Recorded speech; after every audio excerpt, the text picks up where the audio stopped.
jai. Vrindavan Dham ki jai. Mayapur Dham ki jai. Yamuna Mai ki jai. Ganga Mai ki jai. Bhakti Devi ki jai. Tulasi Maharani ki jai. Samaveda Bhaktivinoda ki jai. All glories to the assembled devotees. All glories to the assembled devotees. All glories to the assembled devotees. All glories to Sri Guru and Sri Gauranga. Namo Om Vishnu Vidaya Krishna Prasthaya Bhutale Srimati Bhaktivedanta Swaminiti Namine. Namaste Saraswati Deve Gaurvani Pacharine Nivishesha Sanyavadi Paschadade Chatarine. Om Namo Bhagavate Vasudevaya. Om Namo Bhagavate Vasudevaya. Om Namo Bhagavate Vasudevaya. Om Namo Bhagavate Vasudevaya. Om Namo Bhagavate Vasudevaya. Om Namo Bhagavate Vasudevaya. Reading from Srimad Bhagavatam, Canto 3, The Status Quo, Chapter 2, Text 7. Uddhava Uvacha Krishna Dhyumani Nimloche Girneshraja Garenaha Kim Nuna Kushalam Bruyam Gata Shrishu Griheshwaham. Uddhava Uvacha Krishna Dhyumani Nimloche Girneshraja Garenaha Kim Nuna Kushalam Bruyam Gata Shrishu Griheshwaham.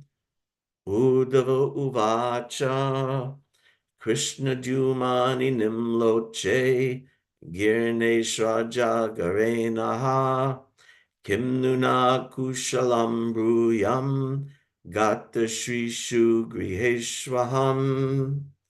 Everyone chant, please.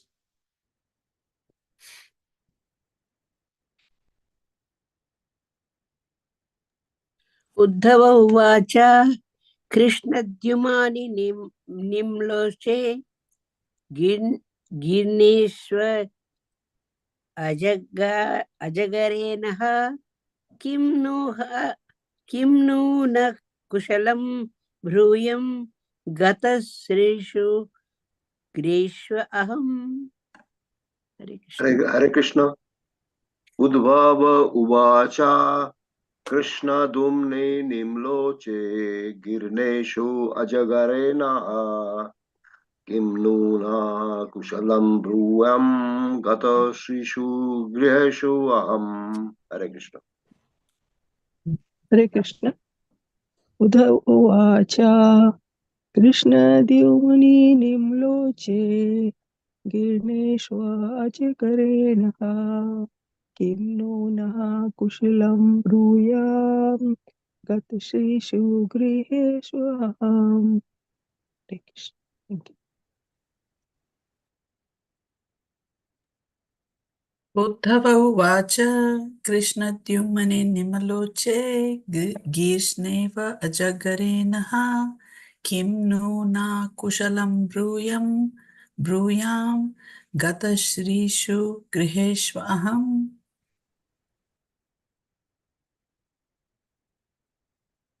Okay, word for word translation.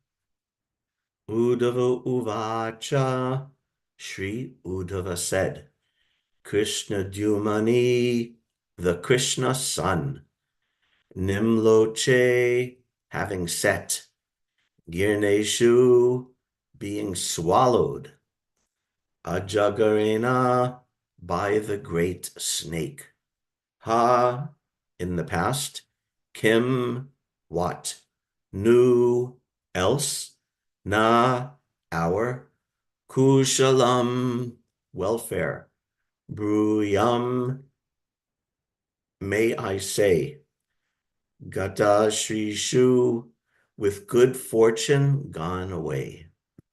Griheshu, in the house, Aham, I. Translation. Sri Uddhava said, "My dear Vidura, the sun of the world, Lord Krishna has set, and our house has now been swallowed by the great snake of time. What can I say to you about our welfare?" Purport by His Divine Grace Srila Prabhupada. The disappearance of the Krishna sun may be explained as follows, according to the commentary of Srila Vishwanath Chakravarti Thakur. Vidura was struck with great sorrow when he got the hint of the annihilation of the great Yadu dynasty, as well as of his own family, the Kuru dynasty. Uddhava could understand the grief of Vidura, and therefore he first of all wanted to sympathize with him by saying that after the sunset, everyone is in darkness. Since the entire world was merged in the darkness of grief, neither Vidura nor Uddhava nor anyone else could be happy.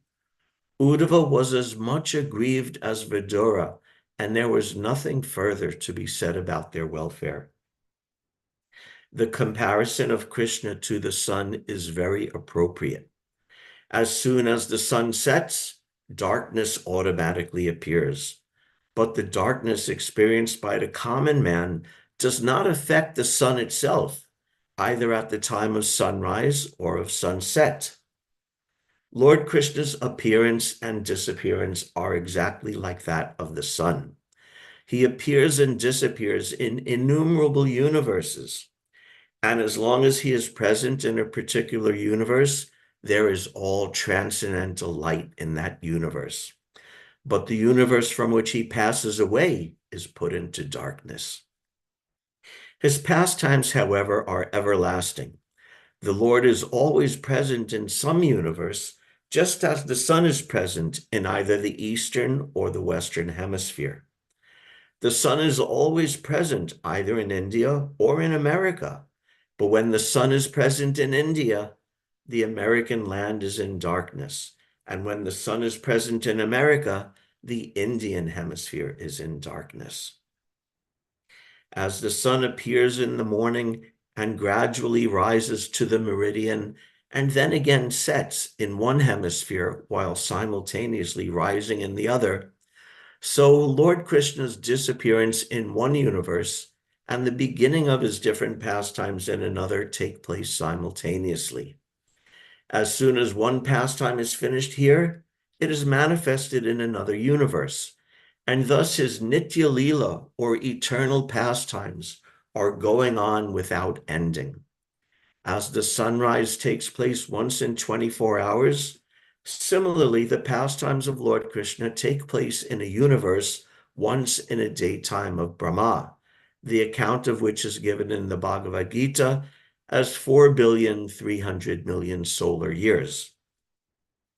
But wherever the Lord is present, all his different pastimes, as described in the revealed scriptures, take place at regular intervals. As at sunset, the snakes become powerful, thieves are encouraged, ghosts become active, the lotus becomes disfigured, and the Chakravaki laments. So with the disappearance of Lord Krishna, the atheists feel enlivened, and the devotees become sorry. Uddhava uvacha Krishna Dhyumani limloche Girneshwaja garenaha Kim nuna kushalam bruyam Gata shishu griheshwaham. Sri Uddhava said, "My dear Vidura, the sun of the world, Lord Krishna, has set, and our house has now been swallowed by the great snake of time. What can I say to you about our welfare?" Nama Om Vishnu Padaya Krishna Prasthaya Bhutale Srimate Bhaktivedanta Swaminiti Namane Namaste Saraswati Deve Gauravani Pracharine Nirvishesha Shunyavadi Paschata Deshatarine. So this is a very sad moment for Uddhava and Vidura. the Krishna sun has set. In this text, the word is Krishna Juman. The Krishna sun has set. Juman means sun, and Juman means anything that's effulgent or bright or powerful or very influential. That's Juman. So therefore, the sun is also known as Juman. Just like Tivra, it's the same idea as the other Sanskrit word Tivra. Tivra also means very powerful, very effulgent, and it refers to the sun. Just like Akama sarva kamova moksha kama udaridi tivrena bhakti yogena yajeta purusham param. That devotional service is so powerful that whether you have material desires, you desire liberation, or you're free from material desires, if you worship Krishna, but practice bhakti yoga, it'll be so powerful like tivrena, like the powerful rays of the sun. Prabhupada would also describe from the Shastras also that the sun rays are so powerful that even if the sun shines on a dirty place, like a place where stool and urine are passed, if the sun shines down on that, even a place like that, the sunlight is so tivra, so powerful that it can purify that. So this is why this is a very good example, Krishna Juman. This is a very excellent analogy that Krishna is like the sun. And there's many places where that's used. What's the other? The Back to Godhead magazine masthead slogan that Krishna Surya Sam Maya Andhakar Yahan Krishna Tahan Nahi Maya Adhikar. That Krishna Surya Sam. Krishna is Surya like the sun. Sama means the same or just like. Krishna is just like the sun. And Maya Haya Andhakar. And Maya, illusion, is just like darkness. Yahan Krishna Tahan Nahi Maya Adhikar.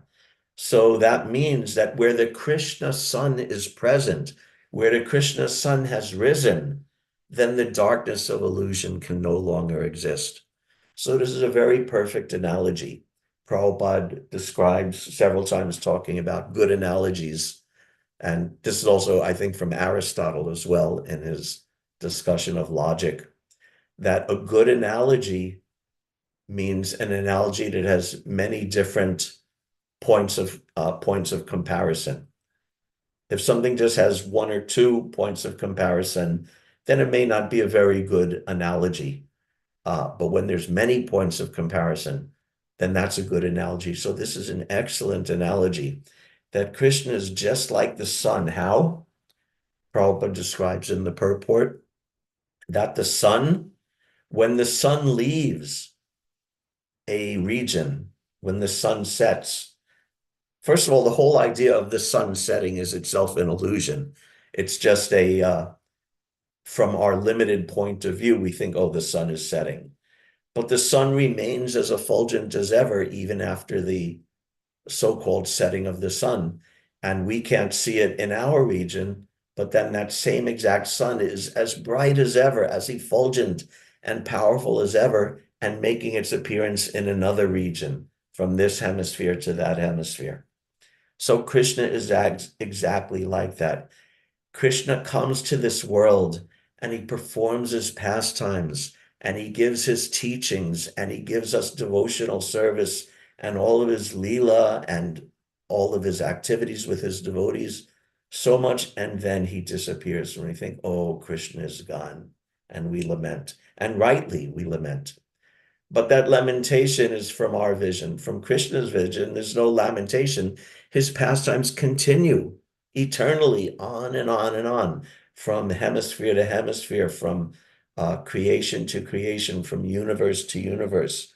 And they never end, and he is never darkened. But we who are left behind, when Krishna moves his pastimes on, we're the ones who are in darkness. And because of that, like Prabhupada says, when the darkness is there, Krishna is not in darkness, but we may be in darkness. And when that happens, the snakes become dangerous, the thieves become dangerous. We know if you go to, especially if you go to a big city, or maybe in a deep forest as well, if you're walking during the day, you could be very carefree and confident and not worried. But if you go walking through a not nice part of a city, actually no city is nice, but so-called not nice part, or through a deep dark forest at night, then it becomes more fearful. Will I trip and fall on something I can't see? Will some animal I can't see or some human I can't see attack me? So the snakes become prominent, the thieves become prominent, as Prabhupada says. Uh, and just like the snakes become prominent, so similarly, Uddhava is saying that Ajagarena, that now that Krishna has left, now Ajagarena, we and our whole dynasty have been swallowed or threatened by the snake of time because now we're in the darkness. And because of that, he says, what good fortune can we possibly have? So when Krishna is not present, the devotee feels, how can there be any good fortune? Because the very definition of good fortune is Krishna and being in a relationship with Krishna and seeing Krishna and serving Krishna. Just like last time I gave class, we also discussed Kunti Stotra, that Queen Kunti so much absorbed this idea that her bad fortune was her good fortune, because by bad fortune, she would see Krishna, and that was her good fortune, right? That let these calamities come again and again, because when those calamities happen, then we will see you, Krishna. And when we see you, then we no longer see any repeated birth and death. So this is how the devotee takes this disappearance of Krishna. Now, I don't know, I have no idea what it feels like to love Krishna like this, what to speak of to see Krishna or be with Krishna, but even just to love Krishna deeply, I have no idea what that means. So, when I give class, I philosophize and I analogize and I try to explain things in a way that will enliven myself and hopefully enliven others to take to Krishna consciousness. But I can't actually understand what it means to be with Krishna. So if I can't understand that, how could I possibly understand the pain, the suffering, the distress of these devotees like Uddhava and Vidura? We also heard some weeks or months ago the same thing when Arjuna came back after being away for some months and disclosed that Krishna had left the world. I have no ability to understand the position of those devotees, but all I can do is I can hear about it. I can try to philosophize and make analogies, and hopefully it'll enliven me to a little bit more. Hear and chant more. Hear and chant with more quality. Serve with more quality. Study Srila Prabhupada's books with more quantity and more quality. All of this. But the way these, so now having said that, now I'll try to explain a little bit how these devotees miss Krishna, how their suffering and separation from Krishna is so amazing and so exemplary for us. Just like of course, as always, the gopis of Vrindavan are the very topmost examples of the devotees who love Krishna. And in the Gopi Gita, chapter of Srimad Bhagavatam, chapter 31 of the 10th canto, there's one verse. Atati yad bhavan ani kananam truti yugayate tvam apashyatam kutila kuntalam shri mukham chate jada udikshatam pakshma kridrisham. The gopis pray, praying to Krishna, when you go off to the forest during the day, a tiny fraction of a second becomes like a millennium for us because we cannot see you. And even when we can eagerly look upon your beautiful face, so lovely with its adornment of curly locks. Our pleasure is hindered by our eyelids, which were fashioned by the foolish creator. So first of all, they're saying when we can't see you, we feel Truti yugayate tvam. Truti, Truti is one of these technical terms about the measurement of time, which actually we'll be covering gradually later on in the third canto. The measurement of time from the movement of the atoms. And a Truti is like such a tiny fraction of time. It's something like a few nanoseconds or a few millionths of a second is a Truti. But Truti yugaitam tvam, that we're feeling that Truti, that fraction of a second, not seeing Krishna. We're feeling that yugaitam to be just like the passing of a yuga, the passing of a millennium. And then they go on even more, saying that, but even when we can see you, even when we can see you and look at your beautiful face with its smiles, your curly hair, all of these beautiful features of Krishna's face, even when we can see them, Lord Brahma is such a dunce. He's such a, what's the word used? Jada Pakshma Krid, Jada Krid. He's such a foolish creator that he gave us these eyelids and we're forced to blink. We have to blink every now and then. And when we blink, our eyes are closed again for like Truti, for like a fraction of a second. And therefore, this Lord Brahma is so foolish that he made our eyes like that we can't unbrokenly relish the beauty of Krishna. So this is just a moment not seeing Krishna.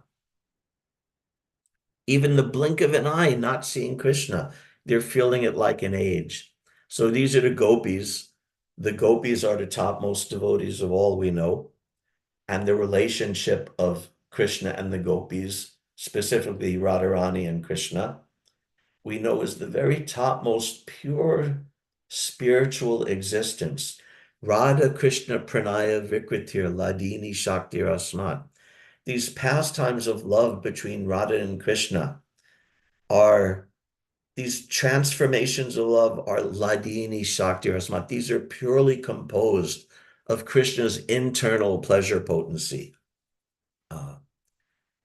Pranay Vikatir Ladini Ekatmanav Api Bhuvi Pura Deha Bedam Gatoto. And Radha and Krishna are so close, so together in love, that Ekatmanav, they're actually one existence. But for the sake of their loving pastimes, they're divided as Deha Bedam Gatoto. For the sake of these loving pastimes, the one absolute truth manifests as two, as Radha and Krishna, for the sake of these pastimes. Srila Jiva Goswami has given different examples. One is the example of a lotus flower growing in the bottom of a lake that has one root. It's one plant with one root rooted in the mud at the bottom of the lake. But that one plant sends up two vines, two stalks that come above the water. And from that one plant are coming two stalks. One is Sham, bluish, and one is Gauri, golden. So Radha and Krishna are like that they're one, but they're Ekatmanav Api Bhuvi Purade Habedam Gatoto. They've also divided in two for the sake of these loving exchanges. And then that verse continues that Chaitanyakyam Prakatam Aduna Tadvayam Chaikyam Aptam, that these two have again become one. And they've become one in the great personality known as Chaitanya Mahaprabhu, who is also the Supreme Personality of Godhead. Radha Bhava Juti Sugalitam Nomi Krishna Sarupam. He's Krishna, but he's come with the mood of Radhika and with the golden complexion of Radhika. So there's the one absolute truth manifests as two as Radha Krishna, and again manifests as one as Chaitanya Mahaprabhu. And therefore, Chaitanya Mahaprabhu expresses this same exact sentiment that Radhika and the gopis are expressing in the Gopi Gita. Therefore, that's why he prays, Yugaitam nameshena, chakshusha pravishayitam, shanyayitam jagat sarvam, Govinda virahena me. Oh, Govinda virahena me, I can't tolerate separation from you. When I'm separate from you, Yugaitam nameshena. Just like in the Gopis verse, they use the Truti, which is a very small measurement of time. The Bhagavatam gives one measurement. The Surya Siddhanta gives a slightly different measurement, but it's a fraction of a second. And they're feeling like that to be a yuga. And in Chaitanya Mahaprabhu's Sikshashtaka, he's saying the same thing. Yugaitam nimeshena. He's feeling yugaitam like a yuga. Nimeshena. Nimesha is another very small fractional moment of time, which is sometimes compared, the blinking of an eye is one nimesha. So that's a fraction of a second. So he's expressing the exact same feelings, the exact same sentiments as the gopis. That one blink of an eye away from Krishna, I'm feeling to be like a yuga. And sometimes we see it translated, I'm considering a moment to be like 12 years or more. I'm actually not sure where this 12 years version of yuga comes from. I looked it up in the Sanskrit dictionary, and yuga is sometimes, that word is considered a symbolic representation of the number 12, or sometimes a symbolic representation of the number 4, or sometimes a symbolic representation of a 5-year astronomical cycle. So but we know commonly yuga means like the cycle of yugas, Satya, Treta, Dwapara, and Kali Yuga, which is all of those millions and billions of years that we heard about from Prabhupada in the purport. And actually in the Chaitanya Charitamrita, when Prabhupada translates this verse, he translates yuga as a yuga, a millennium, not in the 12 years. So both are good. But this is the idea that without Krishna, you're feeling a moment to be like a yuga. So just imagine that Krishna is gone, and it's not a moment. He's gone. He's moved his pastimes onto another planet. Previously, you were a devotee who got to see Krishna and talk with Krishna and lay down together and eat with Krishna and eat with Krishna and talk with Krishna and have pastimes with Krishna. And now he's gone, not for a moment, but for the rest of your life. So how could we even imagine the pain, the suffering of these devotees? Just like I think I also discussed in the last time I gave class about Kunti, Queen Kunti, that when she heard, she was listening in when Arjuna was speaking to her son Yudhishthira, saying that Krishna had disappeared. And as soon as she heard that Krishna disappeared, she immediately on the spot went into samadhi. And Srila Vishwanath Chakravarti Thakur says one meaning of this is that she immediately on the spot just left her body and went back to Godhead, or it means she just left her external consciousness and entered into a completely internal state of meditating on Krishna just from hearing, oh, Krishna is gone. So this is the pain and the difficulty and the what Uddhava and Vidura are going through. And the irony of all this is that lamentation like this, like the gopis do, like Chaitanya Mahaprabhu does, like all the great devotees do, this lamentation in separation from Krishna, the irony is that this is the deepest, most intense feeling of love of Krishna, where you actually feel Krishna's presence. That by this love and separation, the devotee immediately feels Krishna's presence, even if he's not present, even if he's so-called not present. But in that case, understanding that the real darkness, the real separation is not just this physical or geographical separation from Krishna, that, oh, I'm in this universe and now Krishna's in a different universe. But the real darkness is forgetfulness of Krishna. This is the actual darkness, forgetfulness of Krishna, because a devotee undoubtedly is lamenting and crying in separation from Krishna. But in his heart, he's completely tied up with Krishna at every moment. But the person who forgets Krishna and who is externally going on very happy, oh, my life is great.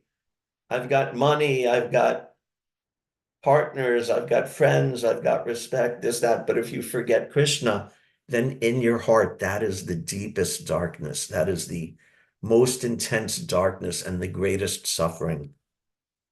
This is the irony of this. There's some nice verses. A favorite of mine, Prabhupada. Actually, most famous one. What's that? Om Jnana Timirandasya Jnananjana Shalakaya. That this is what the spiritual master does.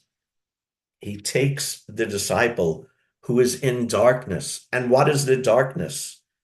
Om Jnana Timirandasya Jnananjana Shalakaya. Om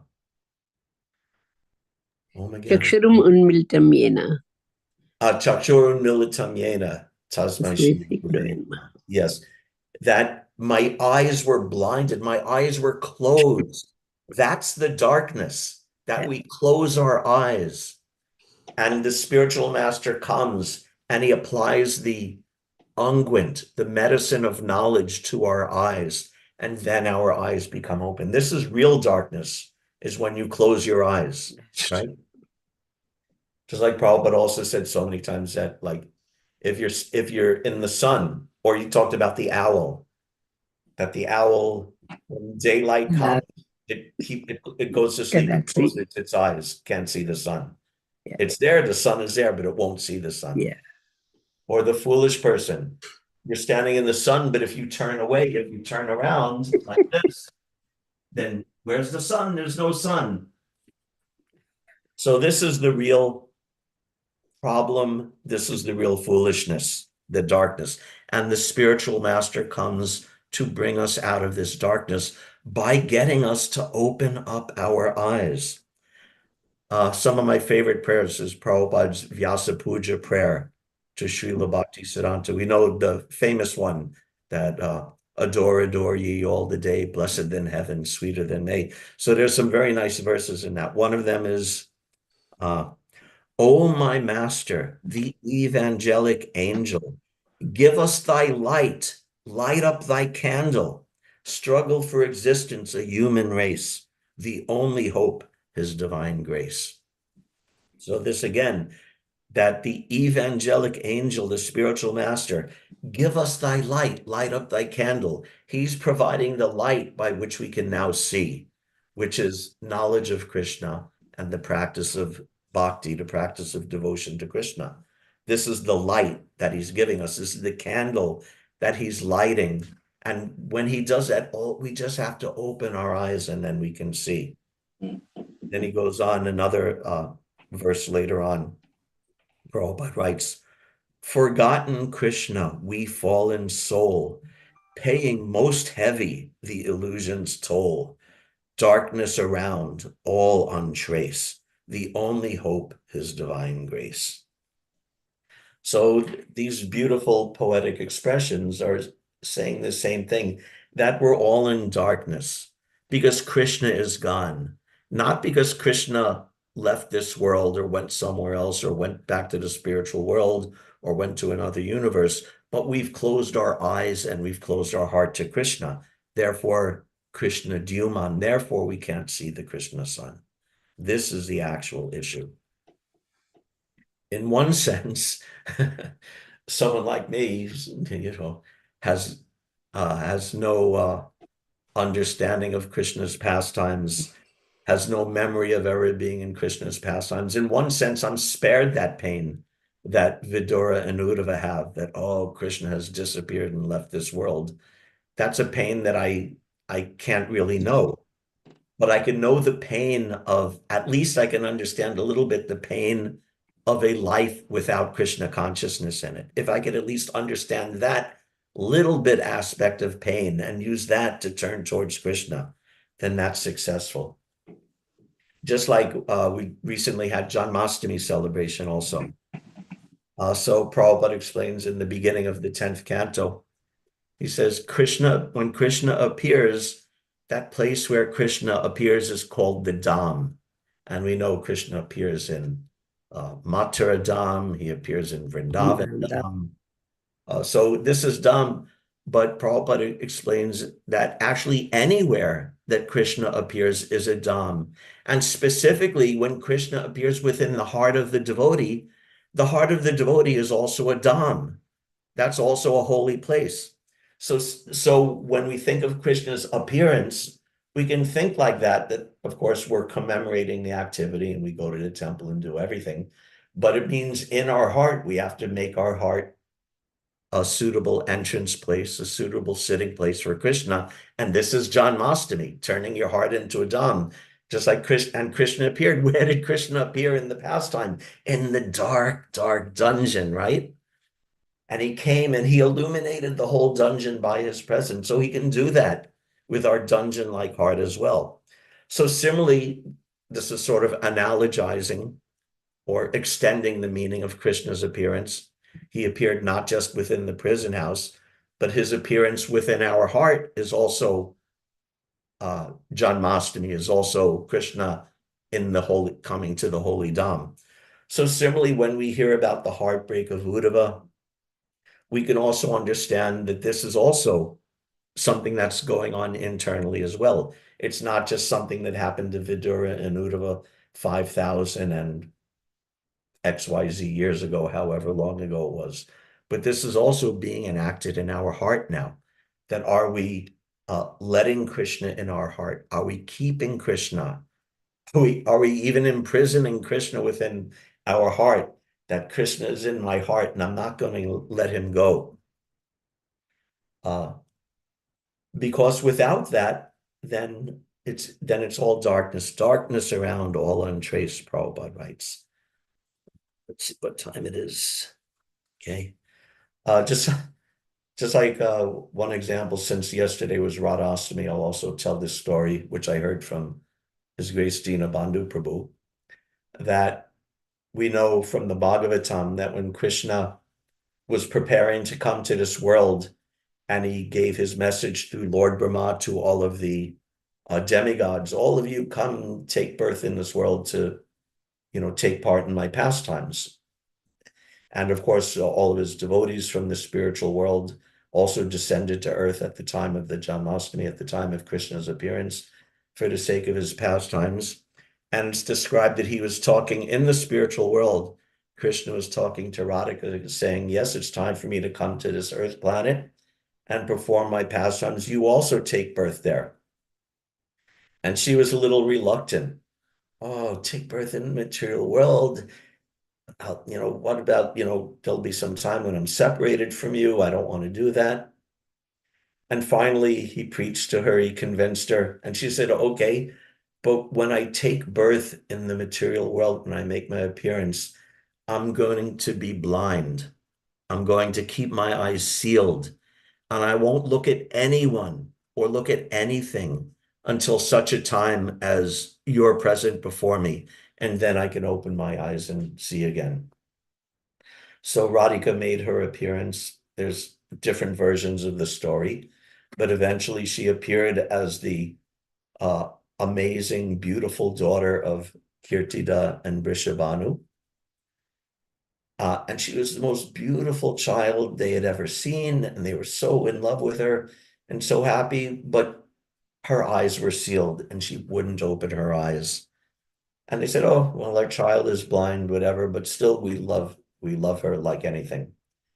And then Narada Muni, also at that time, due to his expert transcendental knowledge, he understood, now is the time for Krishna's consort, Krishna's Shakti, to make her appearance in Raval as the daughter of Vrishabhanu and Kirtida. So he went there and he appeared at the palace of Brishabhanu and Kirtida. And of course, they greeted him very respectfully. And you may know that when a sadhu comes to your house, you bring your whole family out to pay obeisances. So Narad Muni says, "Oh yes, bring out your family, all your children." And Radhika's older brother, Sridham, came out and offered obeisances. He was also a child at the time. And then Narad Muni says, "Oh, do you have any other? You have another child? Do you have another child? You must have another child." Because they were a little ashamed to bring out Radhika because she was seemingly blind. So they said, "Yes, we have a daughter, but she's blind." Narada Muni, "Oh, no, no problem. Bring her out too." And she came out, and Narada Muni went into such ecstasy seeing her. He could barely contain himself, but with great will, he controlled himself. And he said, "There is a way that you can bring back Radhika's sight." Now remember, Radhika, she's there, but she's not going to open her eyes if Krishna is not there. So he says, "Here's what you do. You hold a big ceremony and a huge feast, and you invite all of the Brijabasis to this big feast. And by serving the Brijabasis, the Lord will certainly bless you and give your child sight."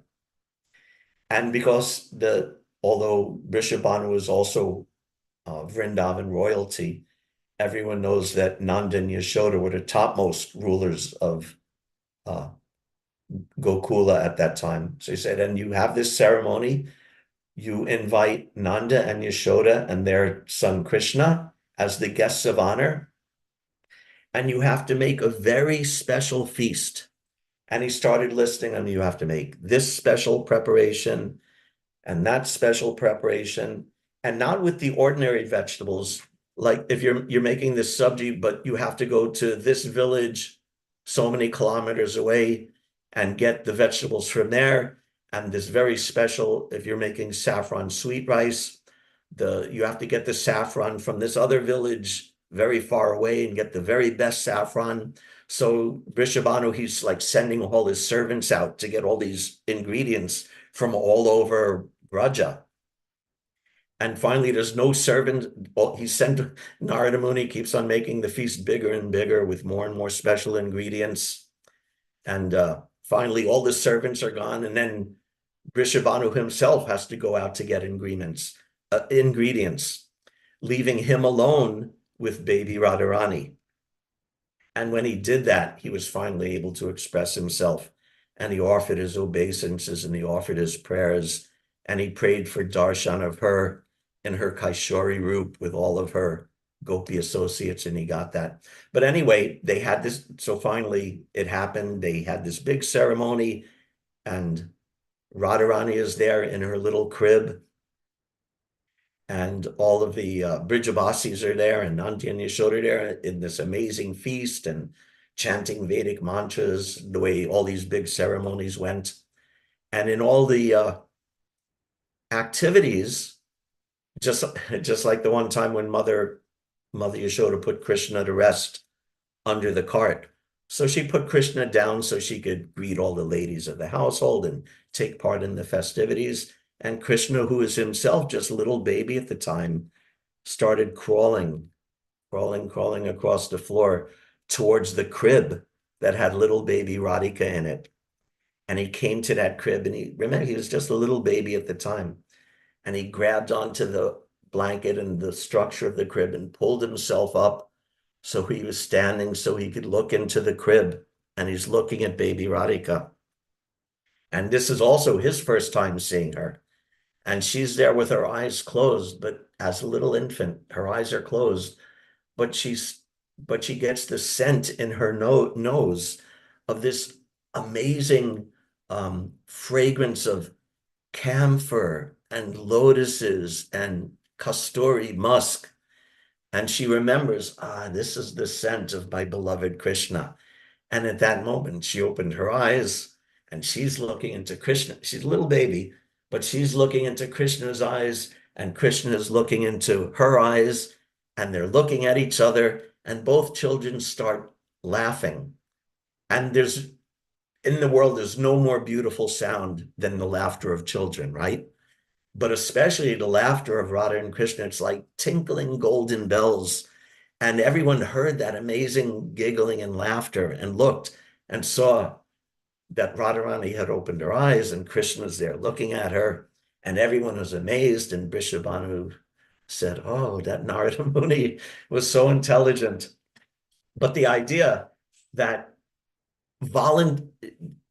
she wanted voluntary darkness, because if I can't see Krishna, that is darkness. No matter how bright it is, no matter how awesome everything is, if you're not seeing Krishna, then you're blind. So then, and that voluntary darkness, that's what renunciation is. That we start thinking, at some point we may start thinking, why am I going to look at the nasty things of this world? Why am I going to look at the money of this world, the so-called beauty of this world, the fame of this world? We, again, analogously or figuratively close our eyes to that. This is renunciation. Why? Not because we're just like mechanically renouncing, but because we're thinking, no, I only want to look at Krishna. So this is some of what this means, this disappearance of Krishna, or some of the way we can look at it and understand it and maybe become a little more inspired, a little more pushed to take up Krishna consciousness, thinking like this. What does it mean, Krishna's appearance? And what does it mean, Krishna's disappearance? And how do we ensure, with the mercy of the Guru, again, O my master, the evangelic angel, give us thy light, light up thy candle. With the help and the guidance of Srila Prabhupada and all the saintly persons, how do we do that? How do we open our eyes to Krishna and live with Krishna? And how do we close our eyes to everything else? Thank you very much for your very kind attention, everybody. All glories to Srila Prabhupada. If there's any question or comment, we can discuss now. Thank you very much, Prabhu. At the end, you gave a very good nectar. I thought the day after That's really. See, that imagination itself is so sweet. If we look at the scene, how it will be great this much, all the Vrajavasis, they came for the feast. Oh, that is unbelievable. Yeah, wonderful pastime. Thank you very much, Prabhu. Hare Krishna, thank you. Anything else? Question or discussion? Hare Krishna, Prabhuji. Hare Krishna. Very nice class. You really told that story, Radha Krishna story, very nicely. It will remain in my imagination always. Hare Krishna. And I can't do it justice the way Dina Bandhu did, but I tried. yeah, and you nicely connected with the appearance and disappearance of Krishna also. When we close our eyes, we can, that's very unfortunate. We have to keep open our eyes and see Krishna. So you connected the story with that point of the class. Yeah, thank you. Hare Krishna. Hare Krishna. That might be the reason that gopis must have felt that, that eyelids are not, we don't want eyelids. Right. Remember? So they don't want to close their eyes at all. So that was really. Thank you very much, Prabhu. Hare Krishna. Okay, anything else? In the purport, Krishna Prabhu, can you hear? You're a little breaking up. Krishna? Yes, go ahead. Oh, sorry, I'm being there. Yeah. The purport in the